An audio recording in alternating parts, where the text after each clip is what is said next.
Hey, this is Jodi Klaristenfeld from Flourish. And if you really want to learn how to level up your life, you should listen to the Time to Shine Today podcast with my good friend, Scott Ferguson. Let's level up. Time to Shine Today podcast Varsity Squad. This is Scott Ferguson, and I got a little bit of heartstrings, heart-tugging, awesome interview with my good friend from Flourish, Jodi Klaristenfeld. And Jodi has a beautiful daughter, Jenna, who was born with preeclampsia or preemie.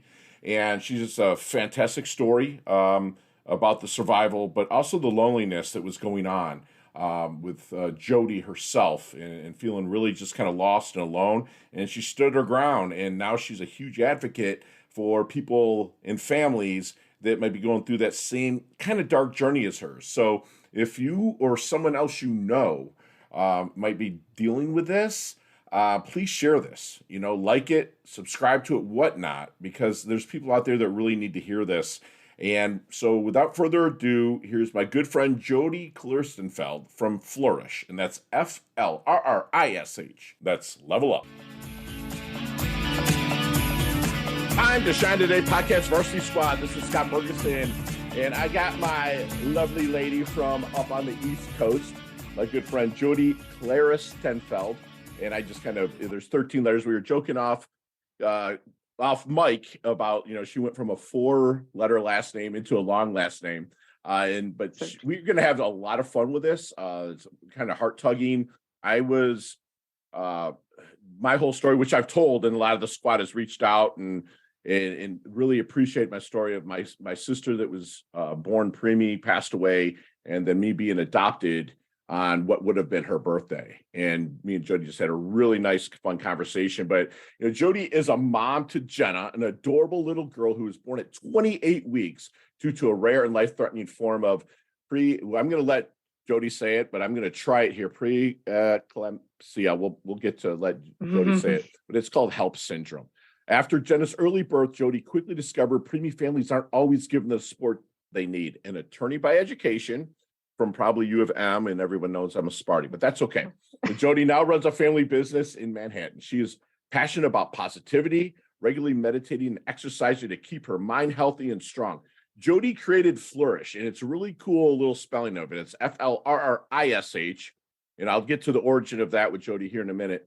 And she created Flourish to be a light in the dark, a source of information and inspiration for preemie families, cutting out confusion, managing overwhelm, and offering unwavering support. Jodi, thank you so much for coming on. Please introduce yourself to Time to Shine Today podcast Varsity Squad. But first, what's your favorite color and why?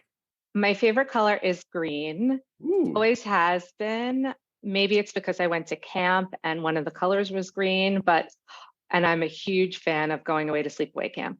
But also, I think it's the color of life and health and growth. And Michigan State.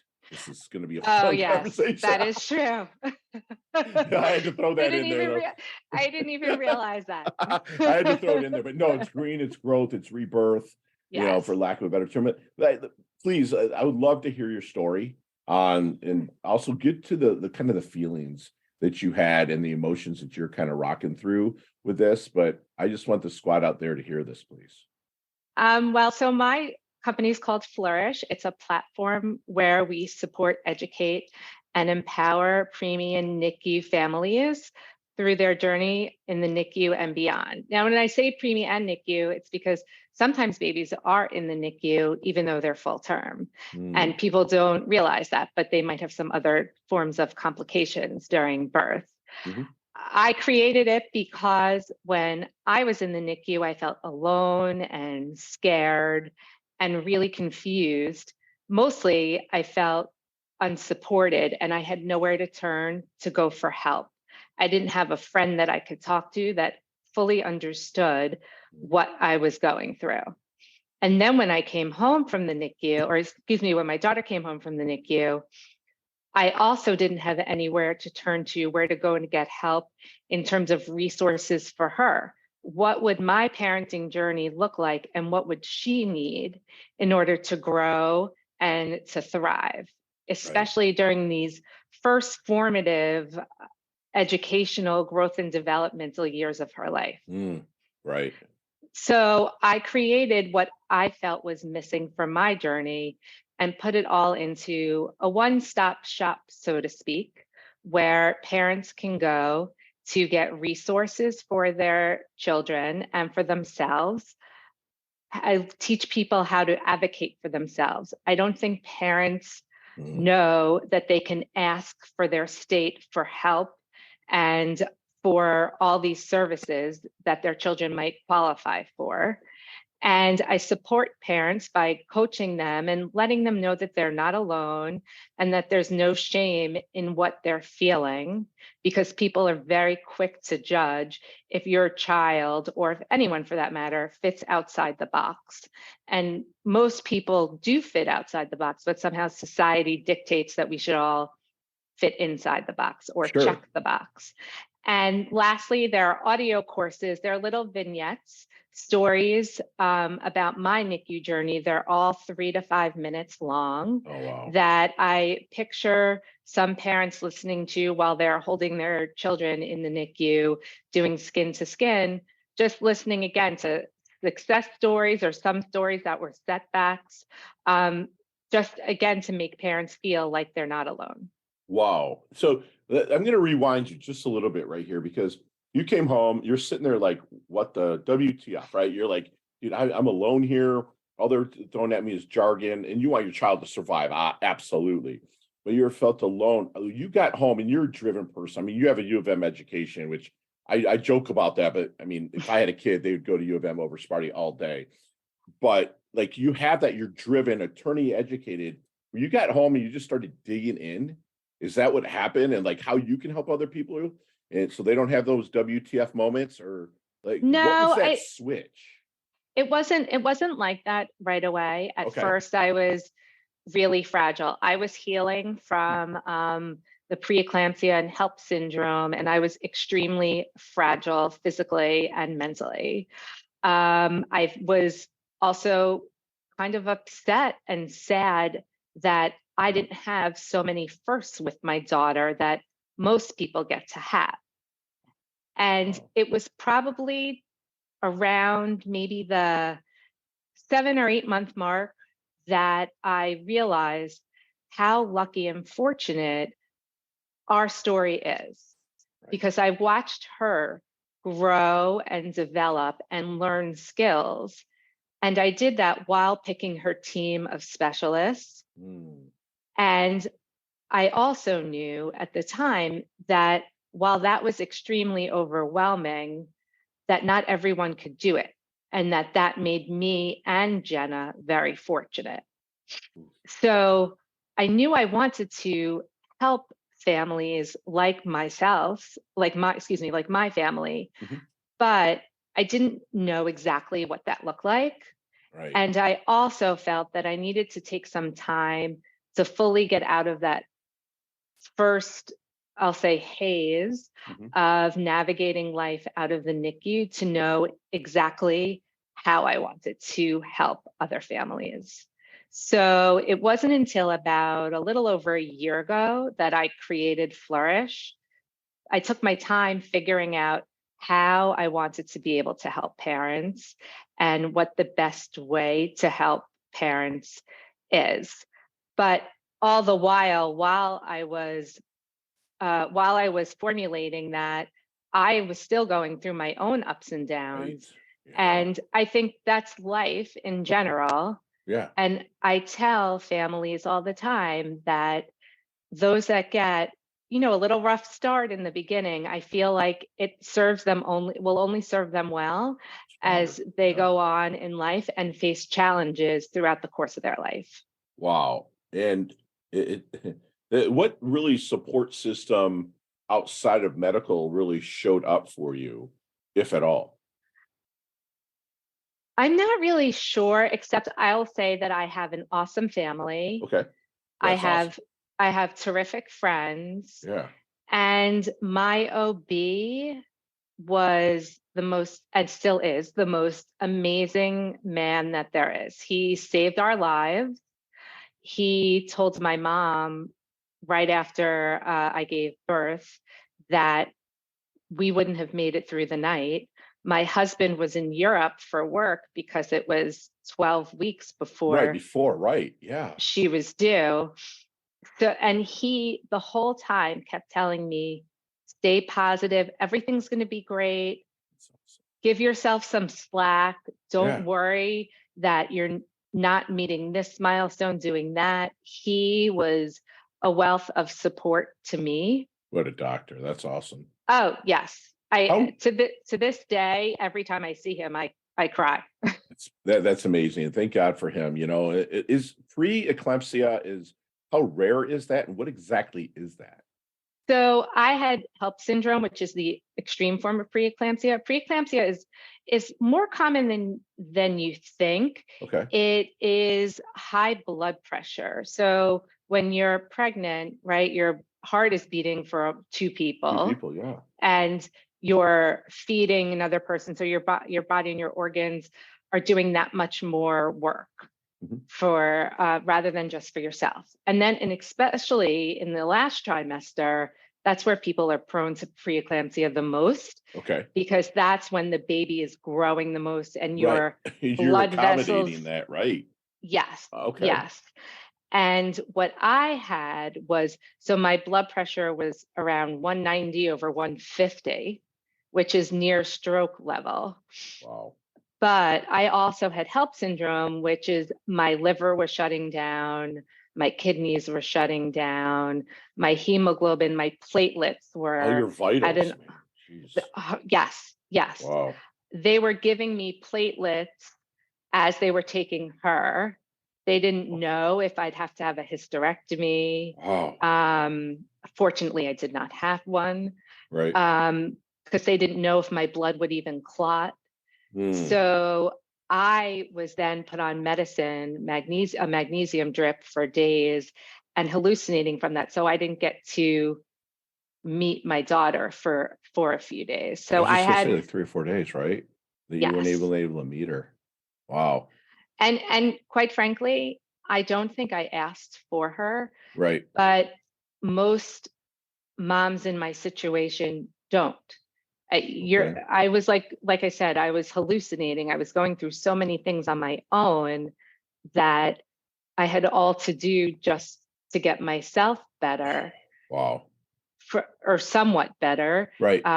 before being able to see her or ask for her. I mean, you always come through the other side stronger. It had to have been a freaking nightmare, you know? It just almost like a hallucinating dream in a sense, because you're coming in and out of consciousness. You know you had a baby. You're in your peripheral, you're thinking, okay, they're in good hands. I'm in a great hospital, great doctor. But at the same time, that just had to have been scary. Let me ask you something. If are you like making up for firsts that you never had with Jenna? You know what I'm saying? Like, is it like extra stuff that not like spoiling her? I'm not saying that, but there's a lot of firsts that you were not able to have with her. Do you find Yes. yourself like making up for stuff in a sense? I don't know if it's necessarily making up for anything. I Okay. will say that this whole experience has taught me to appreciate life in such a different way. So everything that she does, I'm always cheering her on. So is my husband. We're clapping her for her. We say, "Yay, Jenna, go, Jenna." We're so excited for her. And she has taken that on in her personality as Good. well. That's And awesome. it's really cute to watch her cheer her friends on or Oh, celebrate her friends or say, wow. "Good job, mommy. You did that really well." Wow. So I don't know necessarily if it's making up for it. It's Mm. just appreciating every little step, because in the Wow. aggregate, those are big steps. It's huge. It's like everything is creating great memories, you know, with because you went through a nightmare. Sorry. I mean, that's just how it is. I mean, you went Mhm. through a nightmare. So do people like when people hear about you, do they how does the whole process work? Because you're kind of a coach, you're kind of an advocate, you're kind of a consultant, you're like a coach, consultant, advocate, right? Like, tell me how the process works when people reach out to you. Well, right now, it's basically just through referral that someone knows someone that has Okay. had a preemie baby. And certainly, I would always welcome that. my goal is to be affiliated with some nonprofits and also to be affiliated with some hospitals. And one day, especially where the mental health component comes in, which over 80% of both moms and dads experience some type of mental health issue after having had a child in the NICU. My goal one day, which is very lofty, is to have that covered by health insurance. Parents right now are kind of left to their own devices and to figure out their own way of getting that support, because hospitals are not equipped to do it. The doctors and nurses, who are the most angelic and sweetest and amazing people in the whole world, their job is to take care of the baby. And there are plenty of babies in each hospital in the NICU. So their time is limited. Sure. And the social workers aren't necessarily equipped to deal with such perinatal mental health situations either. So my goal is such an opening here. I mean, the mental hygiene's huge. I do a lot with the VA, you know, because I suffer from PTSD bad, you know, I had 6 tours and whatnot. And luckily, you know, my dad, who was a Vietnam vet, you know, and I was Iraq, and he's just like, you got to get help, dude. You know, because they wasn't here for him. Now it's here for vets to an extent. But that's just that you would think that hospitals would reach out to you and say, listen, you know, we have this. We want to set up a program for people that are going through this. Can you, you know, and advocate it. And quite frankly, it's the opposite. Yeah. It's very hard to pierce that wall through the hospital. Right. Just red tape. You know, a lot of times they'll say HIPAA, and it has nothing to do with HIPAA. Nothing. Right. Yeah. But, you know, it's just something else infiltrating their system. And I try and explain, I'm not here to take anyone's job.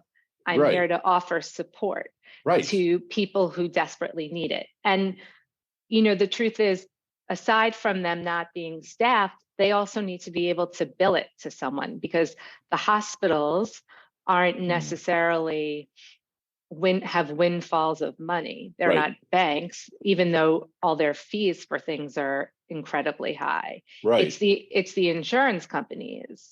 So in order to, I think, as I do more research, in order to get into the hospital per se, to have it something that's recommended or suggested even, is to try and pierce through that mental health component of whether it's the Affordable Care Act or something inside the insurance system where it could become something that is quote unquote billable.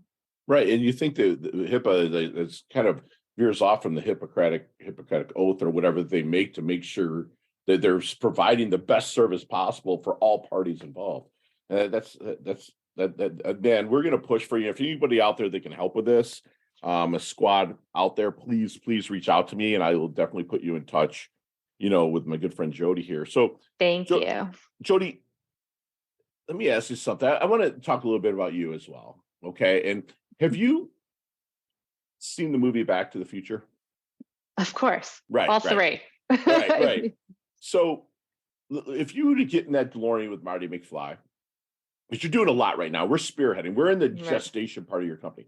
But if you could get in that DeLorean with Marty McFly and go back to, we'll say, the Double Deuce, the 22-year-old Jodi with a 4-letter last name, what knowledge nuggets might you drop on her about life? Not so much to change anything, because you lived a miracle, okay?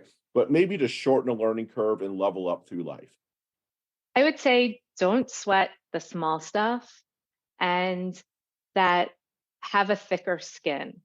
I think that's really important as women, and also I'll say, you know, as someone who had a traumatic birth, my skin was kind of thin, and you have to be able to understand that people are always going to comment, people are always going to say something. Thank you. And to try and not let it affect me in the way that it has. So let me share a quick story. It was Please. Jenna was about 5 months old, and I was strolling her on the street with our baby nurse.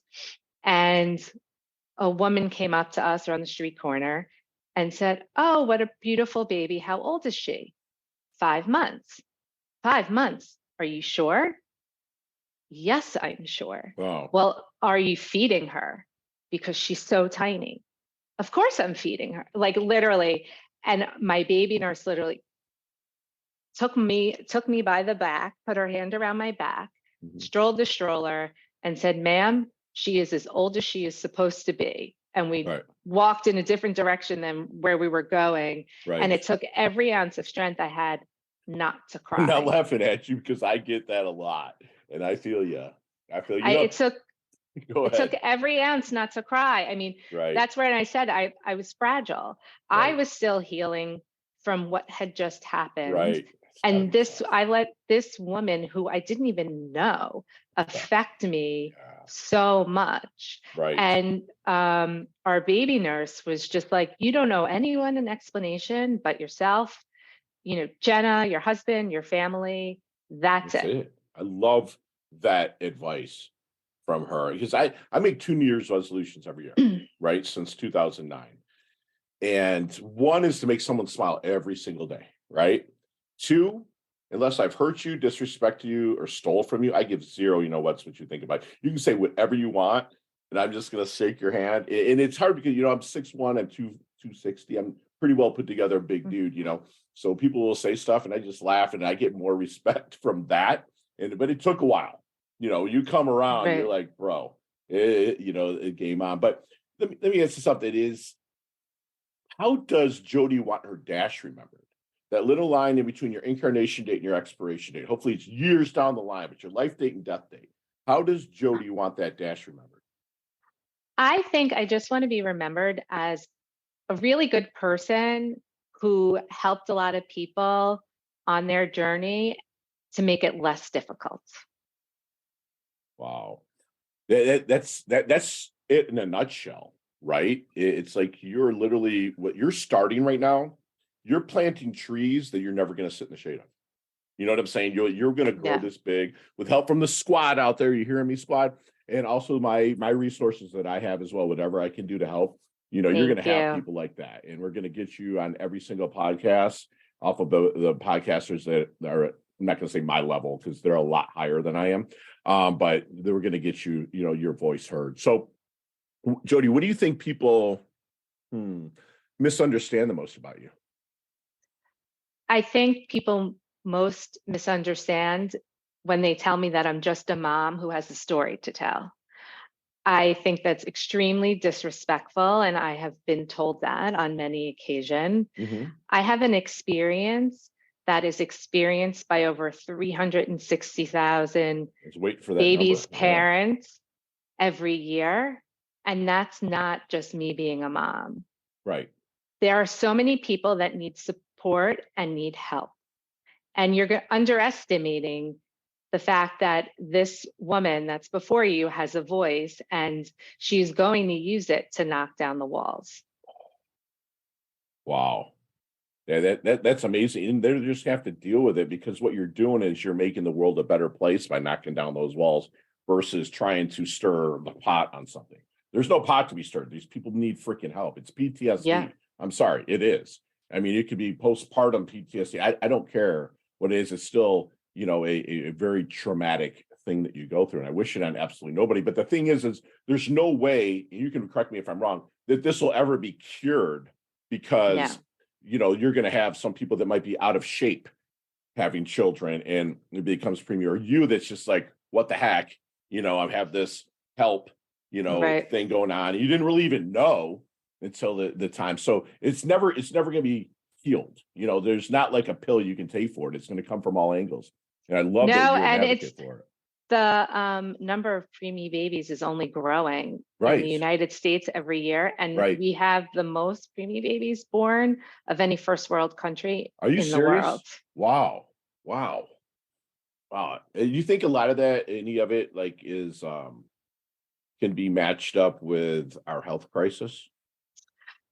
You know what I'm saying? It's like the 360,000 is a lot. mean, we're also the fattest country in the world, right? And this is what the show is about, is leveling up. Okay. Do you think that if people maybe were more health conscious, they would help a little bit towards the 360,000? Like, you're an anomaly. You're fantastic, beautiful, great shape, right? Anomaly. But the other people, would it maybe lower that number if maybe people leveled up and were more health conscious? I would say yes, but I would also say too, if you're not feeling well about certain things, whether you're pregnant or not, go to the doctor. Okay. Right. I think as a society, since health insurance or co-payments, things like that are so expensive, there's a large barrier to entry when it comes to getting help for yourself. Yeah, right. So I think that if people were more apt to go to the doctor for something, that maybe that could help with preventative. Man, that's fantastic. That is perfect. That's perfectly said, because if we set it up to where it made it affordable for people to see a doctor for preventing, or if someone knew they were high risk. Yeah. I mean, I checked one box for being high risk. Right. That's right. it. My age. Other than that, everything else, but anyone over 35 is considered high risk. So that's really that's a large part of the population. Gotcha. But my OB was treating me the whole time as if I was high risk. Right. I was taking baby aspirin. I was doing everything that I was supposed to be doing. So to some extent, it's not preventable. The only thing I can say is that, especially if you're pregnant and you're feeling just different. For the last 4 days of my pregnancy, didn't realize, because I'm a first-time mom. Right. I didn't realize that the things that I was feeling were warning signs. Right. Okay. So I would just say to moms out there, or even husbands to be, dads to be, that if your significant other, or if the woman, if it's you, if you aren't feeling well, or you notice all of a sudden a marked change while you're pregnant, go to the doctor. Go to the doctor, man. Absolutely. Get out there and seek that professional help. So does anything keep you up at night? Of course. Right. I mean, well, there's that saying, sleep like a baby. When I look at my daughter sleeping, it's amazing. Just like that, carefree, there's no worry on her face. I love it. I worry for her, of course, generally what the world is going to look like when she grows up, and that's a whole other story for another day. Right. But I also worry about for her developmentally, and I think that's also a big impetus behind Flourish, about all those services and being able to provide mental health services for parents, because people can be mean. And if you are different, or if your child is different, people say not nice things. Absolutely. And, I worry about her. Will she notice that maybe she's a little bit behind some of her friends? So I want to try and set her up for success. I worry about setting her up for success. And so everything I do is so that she is successful, putting her in the situations to help get her there. Love it. It's such a big heart that you have, so what would Jodi's definition of a life well lived be? Just being happy and healthy. Okay. Without that, what do you have? Right. Tell me three things outside of family, water, food, air, like three things you could not live without.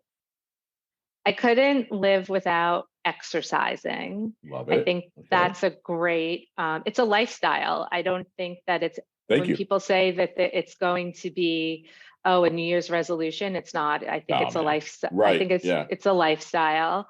So there's that. I'll say my friends, outside support than my regular support system. Yes.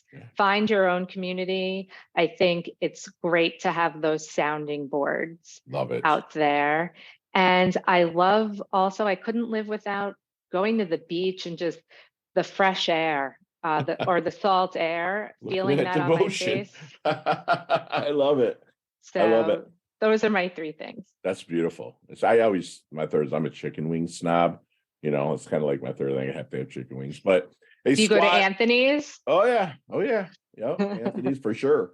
Absolutely. They're really good. And I don't tell too many people about them because they're so damn expensive and hard to get right now, so I can keep that as a secret. So don't listen to what she just said, Squad. If you're around here. Time to Shine Today podcast, Varsity Squad. We are back. And Jodi, because of the proximity of where your family lives, you and I will definitely hook up one day, even for a cup of coffee in downtown Gardens or something, and chat and see where we can strategize. I'm going to get you on a couple of radio stations down here to get your word out as well.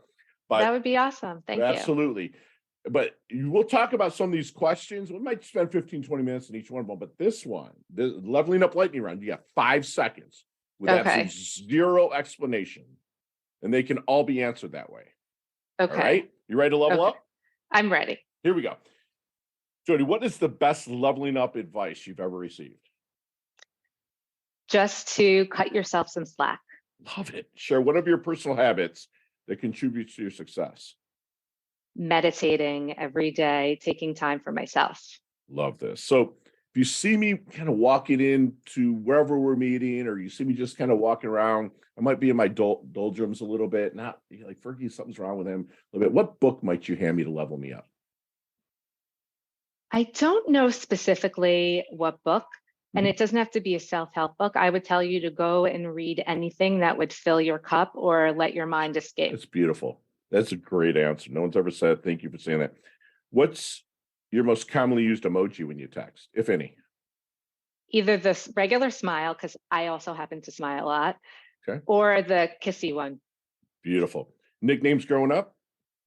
TikTok, because my last name maiden name was Talk, or Little Tick, because I have an older brother. Love it. Little Tick. It's beautiful. Tell me some, like a hidden talent or superpower that nobody knows about.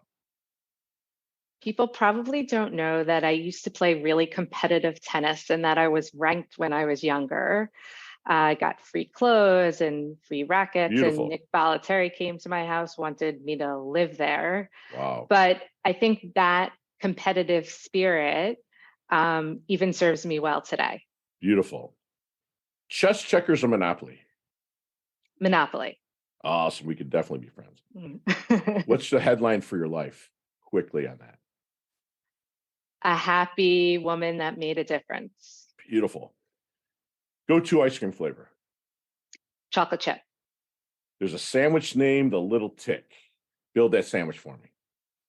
I'm going to take a page out of Zingerman's and make it like the Georgia Reuben. There you go. Zingerman's in Ann Arbor, baby. I love it. Favorite, I think you might know the answer to this one, but favorite charity and or organization like to give your time and or money to? There's a couple of them, but I'll say Hand to Hold is the first one that comes to mind. Beautiful. And last question, you can elaborate on this one, but what's the best decade of music? 60s, 70s, 80s, or 90s? 80s. My girl, there you go. I love it. It's like so transformational. It's funny, like today, Jodi, like songs that you hear, like Pitbull, like his song has the hook from Aha's Take on Me. Like you hear the songs, they have the hooks from our songs from that day, and like rap, was kind of not invented, but really got big with Run DMC, Beastie Boys, and you had the Invasions from U2 and Duran Duran and Men at Work. Yeah, it's just the best decade to me. I don't think bands today I necessarily have to have the skill set the way those bands did. You're 100% right. Right, because there's so much electronics that's infiltrated into that those bands had, not saying that other people today don't have talent, but those bands had to rely on real playing instrument talent. Right, absolutely. And also like lyric writing from the 70s, to me, that's like kind of the decade of you can understand the lyrics and hear them. And the 80s just kind of added music to it with the instruments with people actually playing them.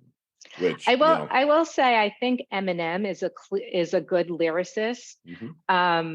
Only insofar if you actually listen to his music, I don't know anything that's current, but from a while ago, if you listen to the lyrics, they make a lot of sense. Absolutely. It's just that he says it so quickly and in a Right. way you can't always understand it. Right. But yes, I think lyricists and like poetry, all that kind of stuff.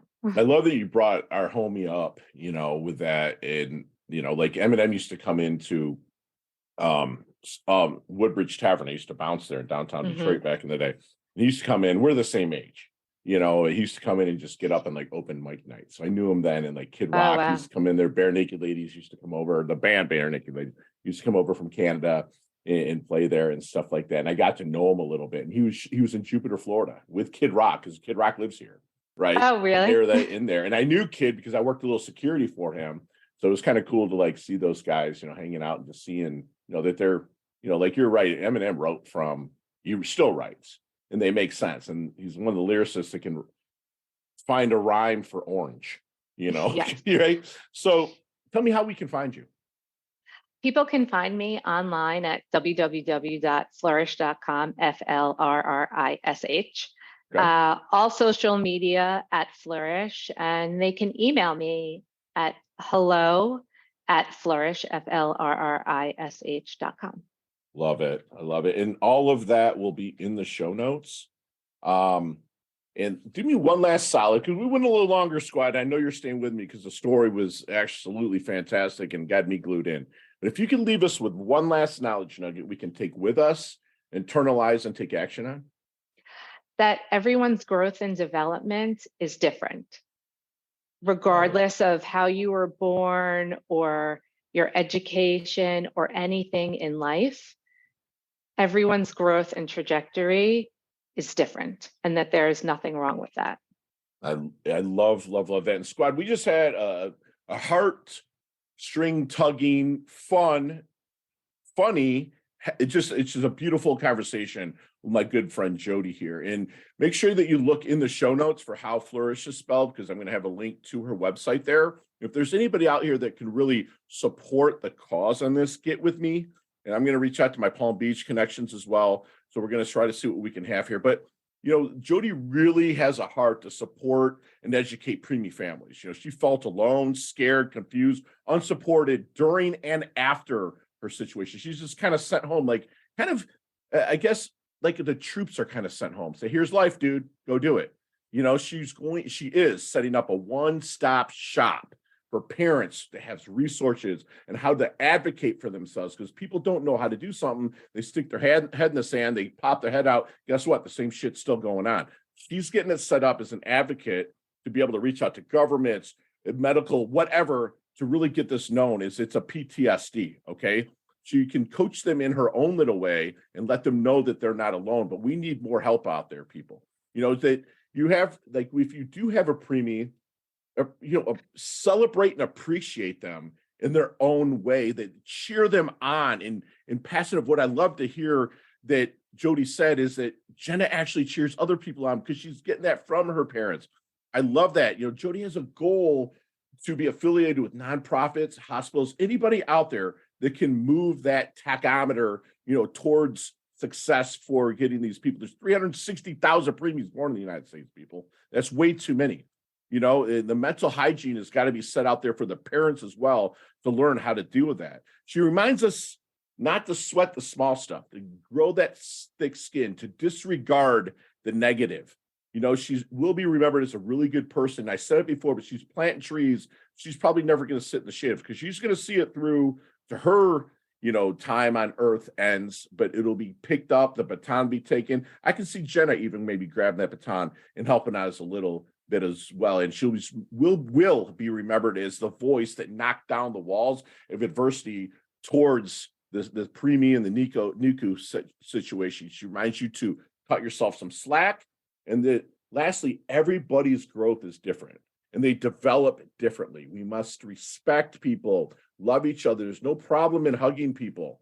You know, it's just telling them it's going to be okay. You're perfect. You might have stuff to work on, but we all freaking do. We're never going to reach perfection, people. But if we strive for perfection, we'll hit greatness. And that is a fun life with great memories. And that's what my good friend Jodi has. She levels up her health. She levels up her wealth. She has a huge heart. She's beautiful, humble, hungry. So blessed. You earned your varsity letter here at Time to Shine today. Thank you so much for coming on. Absolutely love your guts. Thank you so much for having me. I really appreciate it. And I do hope to meet you in person when I'm down in Florida next. Without a doubt. We'll chat soon. Okay, Jodi. Okay. Bye. Hey, thanks so much for listening to this episode of Time to Shine Today podcast. Proudly brought to you by Sutter and Nugent Real Estate Excellence, who can be reached at 561-249-7266 and online at www.sutterandnugent.com. If you are a business owner or professional who would like to be interviewed on Time to Shine Today, please visit timetoshinetoday.com/guest. If you like this episode, please subscribe on Apple Podcasts, Google Podcasts, Stitcher, Spotify, iHeartRadio, or wherever you get your podcasts. There's a link in the show notes to our website. Also there, you will see our recommended resources. We hope that you will support our show by supporting them. If you like what you've been listening to, it'd be great if you could just give us a 5-star rating and tell your friends how to subscribe while you're at it.